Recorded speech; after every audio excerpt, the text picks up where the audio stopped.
യേശുക്രിസ്തുവിൽ എല്ലാവർക്കും വന്ദനം. നോയമ്പിൻ്റെ 15-ാം ദിവസത്തിലേക്ക് നമ്മൾ പ്രവേശിക്കുകയാണ്. ഇന്നത്തെ തിരുവചന ഭാഗം മർക്കോസിൻ്റെ സുവിശേഷം 3-ാം അധ്യായം 31 മുതൽ 35 വരെയുള്ള വാക്യങ്ങൾ. യേശുവിൻ്റെ അമ്മയും സഹോദരങ്ങളും യേശുവിനെ അന്വേഷിച്ച് വന്ന് പുറത്തു നിൽക്കുകയാണ്. യേശുവിൻ്റെ അമ്മയും സഹോദരനും ഈശോയെ അന്വേഷിച്ച് വരാനുള്ള കാരണമുണ്ട്. ഇവന് പിശാചുബാധയാണ്, ഇവന് ഭ്രാന്ത് പറയുന്നു എന്നൊക്കെ ഉള്ള വാർത്ത കേട്ടിട്ട് അത് ശരിയാണോ, അങ്ങനെയുണ്ടെങ്കിൽ ഇവനെ തിരിച്ചു കൊണ്ടുപോകാൻ വരുന്ന വഴിയാണത്. അങ്ങനെ വന്ന് നിൽക്കുമ്പോഴാണ് ഈശോ ചോദിക്കുന്നത്, ആരാണ് നിൻ്റെ അമ്മയും സഹോദരനും പുറത്തു നിൽക്കുന്നു എന്ന് ബാക്കിയുള്ളവർ കൂടെയുള്ളവർ പറയുമ്പോൾ ഈശോയുടെ ചോദ്യം ഇതാണ്, ആരാണ് എൻ്റെ അമ്മയും സഹോദരങ്ങളും? തൻ്റെ ചുറ്റുമുള്ളവരെ നോക്കിയിട്ട് ഈശോ പറയുകയാണ്, ഇവരാണ് എൻ്റെ അമ്മയും സഹോദരനും. ദൈവത്തിൻ്റെ ഇഷ്ടം പ്രവർത്തിക്കുന്നവരാരോ അവരാണ് എൻ്റെ അമ്മയും സഹോദരനും. ഇത്രയേ ഉള്ളൂ. തമ്പുരാനോട് ചേർന്നിരിക്കുന്നവർ. സ്വന്തം അമ്മ പുറത്തു നിൽക്കുമ്പോഴാണ് ഈശോ വലിയ ഒരു കാര്യം നമ്മുടെ മുമ്പിൽ അവതരിപ്പിക്കുക. എൻ്റെ കൂടെ നിൽക്കുന്നവർ, എന്നോട് ചേർന്ന് നിൽക്കുന്നവർ, എൻ്റെ വചനം കേട്ട് അത് പ്രവർത്തിക്കുന്നവർ, അതനുസരിക്കുന്നവർ, പിതാവിങ്കിലേക്ക് യാത്ര ചെയ്യുന്നവർ, പിതാവിനെ അറിയുന്നവർ, അവരാ എൻ്റെ അമ്മയും സഹോദരങ്ങളും. എത്ര വലിയ ഉൾക്കാഴ്ചയാണ് അവൻ നമുക്ക് നൽകുന്നത് എന്ന് തിരിച്ചറിയുക. പ്രിയപ്പെട്ട അമ്മയെ ഉപേക്ഷിക്കലല്ല, പ്രിയപ്പെട്ട അമ്മയെ തള്ളിപ്പറയലല്ല, ആ അമ്മയെ അവിടെ നിർത്തിക്കൊണ്ട് തന്നെ ആത്മീയമായിട്ടുള്ള ഒരു ഉൾക്കാഴ്ച നമുക്ക് നൽകുകയാണ്.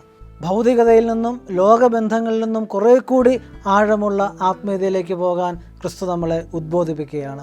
അതുകൊണ്ട് ക്രിസ്തുവിൻ്റെ അമ്മയാകാനും സഹോദരങ്ങളാകാനുമുള്ള ഒരു വിളിയാണ് നമ്മുടേത് എന്ന് കരുതി അവൻ്റെ വചനങ്ങളോട് നമുക്കൊന്ന് ചേർന്ന് നിൽക്കാം. ഒരു കാര്യം കൂടി ഓർക്കണം, അവനോട് ചേർന്ന് നിൽക്കുമ്പോൾ അവൻ അതെല്ലാം പറയുന്ന കാര്യങ്ങളെല്ലാം നമുക്ക് രഹസ്യത്തിൽ വെളിപ്പെടുത്തി തന്നുകൊണ്ടിരിക്കും. പുറത്തുള്ളവർക്ക് ഊമയിലൂടെയാണ് കൊടുക്കുന്നതെങ്കിൽ അടുത്തിരിക്കുന്നവർക്ക് അവൻ എല്ലാ കാര്യങ്ങളും വെളിപ്പെടുത്തി കൊടുക്കും.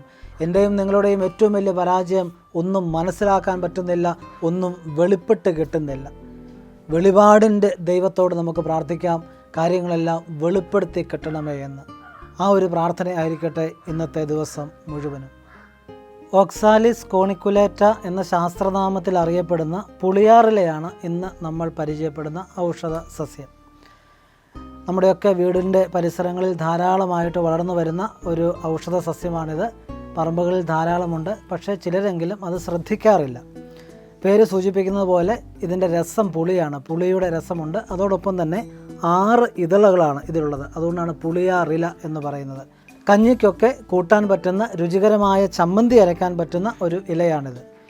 ഈ പുളിയാറില വായിലിട്ട് ചവച്ചാൽ വായ്ക്കകത്തെ പുണ്ണ്, വായ്പുണ്ണെന്നൊക്കെ പറയുന്ന, അല്ലെങ്കിൽ ഇങ്ങനെ പൊട്ടി വരുന്നതുണ്ടല്ലോ, അതിനുള്ള നല്ല ഒരു ഔഷധമാണ്.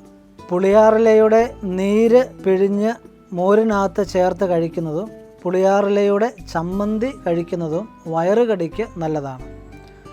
പുളിയാറിലയുടെ നീരും തേനും ചേർത്ത് കഴിക്കുന്നത് അർശസിന് നല്ലതാണ്. പുളിയാറിലയുടെ നീരും മോരും സമം ചേർത്ത് കഴിക്കുന്നത് ഗ്യാസിന് നല്ലതാണ്. ഇത് നമുക്ക് വേരോടുകൂടി ഇതിൻ്റെ തൈ നട്ടുപിടിപ്പിക്കാൻ കഴിയും. നിലം പരണ്ട് വളർന്നു വരുന്ന ഒരു മനോഹരമായ ഔഷധ സസ്യമാണ്. ഇത് നമുക്ക് വീട്ടിൽ വെച്ച് പിടിപ്പിക്കാം, വീടിൻ്റെ കാർപോർച്ചിലൊക്കെ വെച്ച് പിടിപ്പിക്കാം. വെയിൽ വേണം, എന്നാൽ അധിക വെയിൽ ആവശ്യവുമില്ല.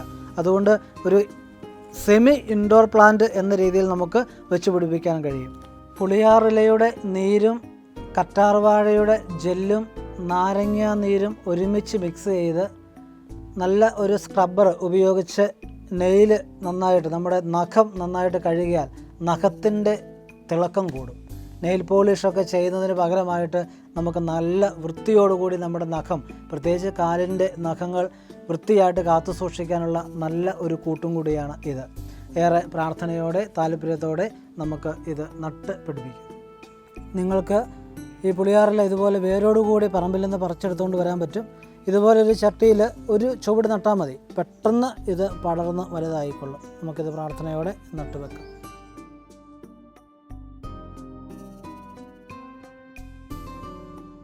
ഇന്നത്തെ ഭക്ഷണം കൂടി നമ്മളൊന്ന് ശ്രദ്ധിക്കുകയാണ്. രാവിലെ മല്ലിക്കാപ്പി, ഡേറ്റ്സ്, തേങ്ങാക്കൊത്ത്. ഉച്ചയ്ക്ക് കാബേജ്, പപ്പായ, മത്തങ്ങ, ബീട്രൂട്ട് ഇതെല്ലാം കൂടി പുഴുങ്ങി തേങ്ങയും നെയ്യും ഉപ്പും ചേർത്ത് നമുക്ക് കഴിക്കാം. വൈകുന്നേരം കുക്കുംബർ ജ്യൂസ്, ആവശ്യമുണ്ടെങ്കിൽ വിശപ്പ് കൂടുതലുണ്ടെങ്കിൽ ഒരു പഴവും കൂട്ടി കഴിക്കാം. പ്രിയപ്പെട്ടവരെ, നമ്മുടെ യാത്ര നോയമ്പിലേക്കുള്ള ക്രിസ്മസിന് വേണ്ടിയുള്ള നോയമ്പിൻ്റെ ഒരുക്ക യാത്ര തുടരുകയാണ്. ഏറെ സ്നേഹത്തോടെ യാത്ര ചെയ്യാം, ഏറെ സ്നേഹത്തോടെ ഒരുങ്ങാം. നല്ല ഒരു ക്രിസ്മസിന് വേണ്ടി പ്രാർത്ഥിച്ച് കാത്തിരിക്കാം. ദൈവം അനുഗ്രഹിക്കട്ടെ.